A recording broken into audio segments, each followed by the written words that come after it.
Bienvenue sur Africa 24 dans cette nouvelle édition de l'Africa Tonight. Voici les titres de l'actualité. L'ancien président de la République tunisienne, Monsef Marzouki, prend les rênes du parti Al-Irada, un parti qu'il a lui-même fondé en 2015 après sa défaite à l'élection présidentielle de 2014. Polémique autour du verdict du procès en appel de l'ancien président tchadien Hissène Habré. Certains détracteurs contestent la légitimité des chambres africaines extraordinaires, nées d'un accord entre le Sénégal et l'Union africaine. Promotion de l'actionnariat populaire en Côte d'Ivoire. Le gouvernement veut favoriser la participation financière de la population en cédant les parts qu'il détient dans les sociétés d'État et dans les entreprises. En Tunisie, l'ancien président de la République, Monsef Marzouki, a été élu le 1er mai à la tête du parti Al-Irada, qu'il a lui-même fondé en 2015. Le nouveau leader a déjà le regard tourné vers les élections municipales de décembre 2017, les premières de l'après-révolution. Sharon Kamara. C'est une élection dont l'issue était connue d'avance. Lors de son congrès constitutif qui a eu lieu le 29 avril à Hammamet, le parti Al-Irada a désigné Monsef Marzouki comme nouveau président. Celui qui a fondé le parti en 2015 a été élu au suffrage universel alors qu'il était le seul candidat en lice. Son principal objectif à la tête de l'organisation sera la préparation des prochaines élections municipales. Je ne suis pas prêt à m'engager dans un scrutin frauduleux. Ces élections devront être honnêtes et libres et venir consacrer le principe d'alternance pacifique au pouvoir. J'invite les hommes d'affaires, les médias et l'administration tunisienne à se tenir à égale distance de tous les partis, à respecter la loi et à éviter de collaborer dans le jeu de falsification. Ancien opposant au régime de Ben Ali, le fondateur du Congrès pour la République avait été élu chef de l'État par l'Assemblée nationale constituante en 2011. Après son unique mandat, il n'a pas été réélu à la tête du pays. En désaccord avec le gouvernement d'union nationale, Monsef Marzouki a pour objectif de diriger Al-Irada pendant 3 ans, le temps des élections, afin de proposer une politique différente de celle du gouvernement actuel. Cette désignation était le fruit déjà des conditions extrêmement difficiles que le pays traverse actuellement, mais c'est surtout aussi le résultat d'un consensus autour de sa personne qui, de par son expérience, aujourd'hui incarne une certaine stabilité, en tout cas au sein de sa formation politique. La désignation de l'ancien président de la République à la tête du parti d'opposition annonce des élections municipales tendues en décembre prochain. Le mécontentement des Tunisiens devient de plus en plus visible. De vives manifestations ont eu lieu dans la ville de Tataouine suite à la visite du chef du gouvernement Youssef Chahed. Et de nombreuses plaintes dans le reste du pays ont même conduit au limogeage ce 30 avril de 2 ministres très controversés. Le 27 avril 2017, les chambres africaines extraordinaires condamnaient le président tchadien Hissène Habré à la prison à vie lors de son procès en appel. Mais certains détracteurs contestent la légitimité de cette juridiction. Quelle analyse faire de cette procédure inédite? Élément de réponse avec Deogracias Podo. C'est l'épilogue d'une procédure présentée comme le symbole de la ténacité des victimes et de leurs partenaires de la société civile. C'est la première fois qu'un tribunal extraordinaire africain juge un ancien chef d'État du continent pour des violations des droits humains. Un sujet qui justement divise l'opinion publique. Certains remettent en cause la légitimité des chambres africaines qui ont mené la procédure judiciaire. Si on ne regarde pas le haut cette affaire, on va se rendre compte qu'effectivement, il y avait tout l'arsenal juridique était là, était présent. Par contre, il y a des qui donnent le sentiment que c'est un processus fondamentalement et foncièrement africain. Par contre, si on regarde les dynamiques en dessous, donc les gens derrière l'association des victimes, on va se rendre compte qu'il y a des Occidentaux, c'est transnational, ce n'est pas fondamentalement africain.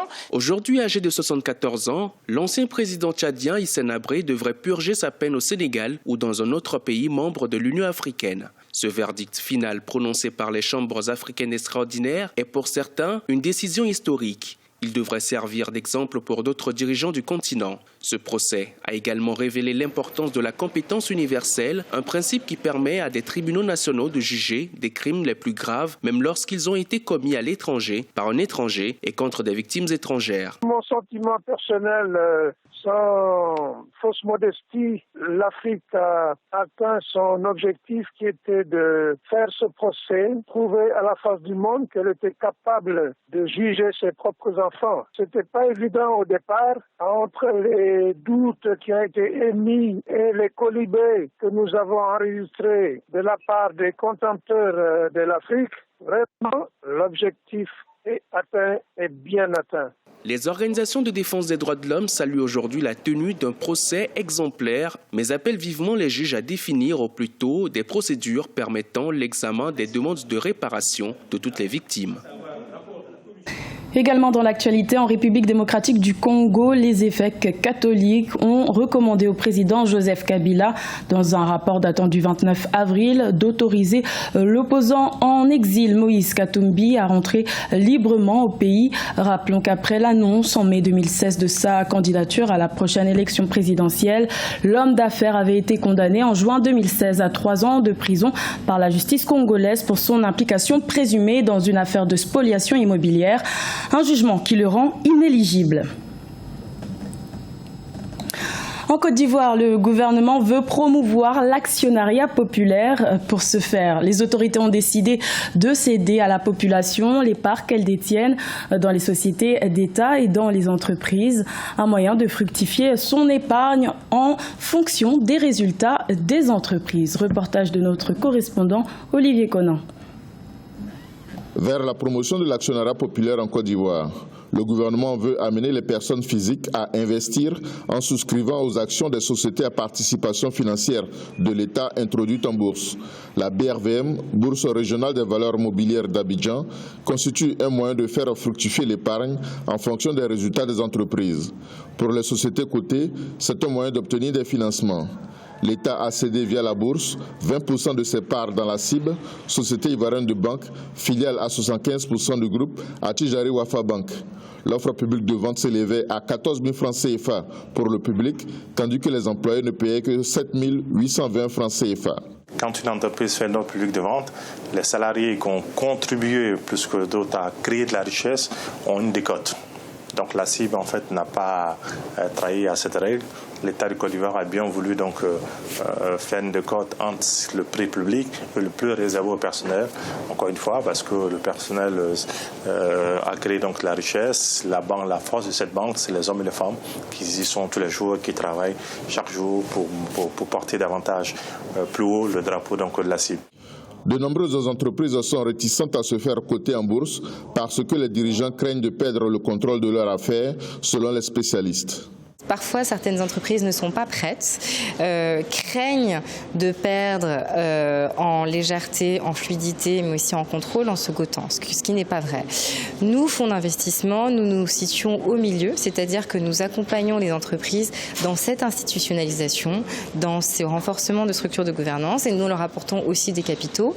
Et notre rôle, c'est aussi d'accompagner, mais également de générer de la plus-value pour nos investisseurs, et nous pouvons le faire à travers des sorties en bourse.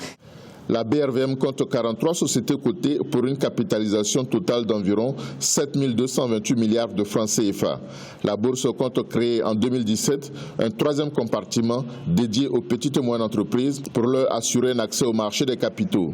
De son côté, l'État prépare la cession de ses actions dans le groupe NCA via la bourse pour renforcer l'actionnariat populaire dont il fait la promotion. La compagnie aérienne Niger Airlines veut voler plus haut après avoir relié entre elles les grandes villes du pays grâce à une couverture nationale. La société a décidé de partir à la conquête du marché régional. Plus de détails dans ce reportage de notre correspondant Sadou Elisé Mokhtar. Niger Airlines est la principale compagnie aérienne au Niger. Créée en juillet 2012, ses activités principales sont le transport de passagers, du fret, de vols charter, de vols privés, mais aussi d'évacuation sanitaire. La compagnie propose des liaisons aériennes quotidiennes ou hebdomadaires entre Niamey, la capitale, et les autres grandes villes du pays. Agadez au nord, Maradi et Zender au sud sont entre autres destinations de Niger Airlines depuis 5 ans. Un service qui réduit considérablement les trajets dans un pays où la vétusté des infrastructures routières handicape les échanges commerciaux entre les grandes villes. Moi, Leur premier vol d'essai m'a permis de visiter mon terrain, là où je voulais implanter ma société à Agadez, alors qu'avant, j'avais 2 mois, je voulais partir, je ne pouvais pas partir parce que quand on calcule les temps. En réalité, avec Niger Airlines, on s'amplie la distance. Depuis sa création, Niger Airlines a transporté plus de 25 000 personnes. Elle a aussi réalisé un chiffre d'affaires de 2 milliards de francs CFA en 2016. Et pour la conquête du marché sous-régional, la compagnie de transport compte desservir bientôt quelques capitales africaines comme Cotonou, Lomé, Accra, Ouagadougou, Abidjan, Dakar, Bamako ou encore Lagos au Nigeria. Nous sommes en train de finaliser notre étude de faisabilité et nous comptons, plaise à Dieu, démarrer avec des avions de type ATR 112 pour d'abord commencer avec les villes dont je viens de vous citer en ce qui concerne l'Afrique occidentale. À travers cette desserte des villes nigériennes, la compagnie contribue à désenclaver le Niger en permettant aux opérateurs économiques et aux investisseurs de se rendre dans toutes les régions du Niger dans les meilleures conditions. Niger Airlines entend à court et moyen terme desservir les principaux aéroports de la sous-région ouest-africaine, mais aussi du Maghreb. Ce journal a été réalisé par l'ensemble de la rédaction. Merci de votre fidélité. Retrouvez dans un instant une nouvelle édition de l'information sur Africa 24.